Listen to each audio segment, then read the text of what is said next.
గురుగారు, తదుపరి రాశి అనేటువంటి మకర రాశి వారికి ఈ వారం అంతటా కూడా ఫలితాలు ఏ విధంగా ఉంటున్నాయి? మకర రాశి వారికి షష్ఠగ్రహాలు యోగాన్ని ఇస్తున్నాయి. సప్తమంలో చంద్రుడు, పంచమంలో గురువు, తృతీయంలో శుక్ర, రవి, రాహు, శనులు 4 గ్రహాలు ఒకే స్థానంలో ఉన్నాయి. మంచి కాలం నడుస్తోంది. సులభంగా విజయం వరిస్తుంది. మీ నిర్ణయాలు మీకు మేలు చేస్తాయి. మైత్రీభావంతో పనిచేయండి. శ్రేష్టమైన శ్రేయస్సుని సంపాదించండి.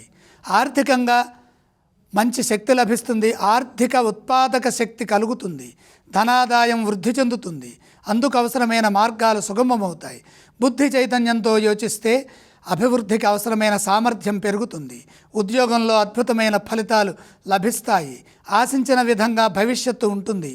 మీ పనులు ఎందరికో ఆదర్శం అవుతాయి. తగిన సామర్థ్యం లభిస్తుంది. ప్రశంసలుంటాయి. మీ ప్రతిభ మరింత విస్తరిస్తుంది. ప్రారంభించిన పనులు త్వరగా పూర్తవుతాయి. లక్ష్యం సిద్ధించే వరకు శ్రద్ధతో కర్తవ్యాలను నిర్వర్తించండి. మంచి జరుగుతుంది.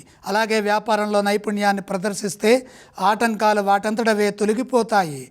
వ్యాపారంలో మేలు చేకూరుతుంది. గతంలో జరిగిన కొన్ని ఇబ్బందులు ఇప్పుడు పరిష్కారం అవుతాయి. న్యాయపరంగా అభివృద్ధిని సాధిస్తారు. ప్రశాంతమైన జీవనం కొనసాగుతుంది. ఈ రాశి వారు ఏ స్తోత్రాన్ని పఠించాలి? మకర రాశి వారు లక్ష్మీ ధ్యానం చేయటం మేలు. మకర రాశి వారు ఈ ఆలయాన్ని సందర్శిస్తే మంచిది. మకర రాశి వారు లక్ష్మీ దర్శనం చేస్తే సంతృప్తి పెరుగుతుంది. గురుగారు, ఈ రాశి వారు ఏవి దానం చేయాలంటారు? దానాలు అవసరం లేదు.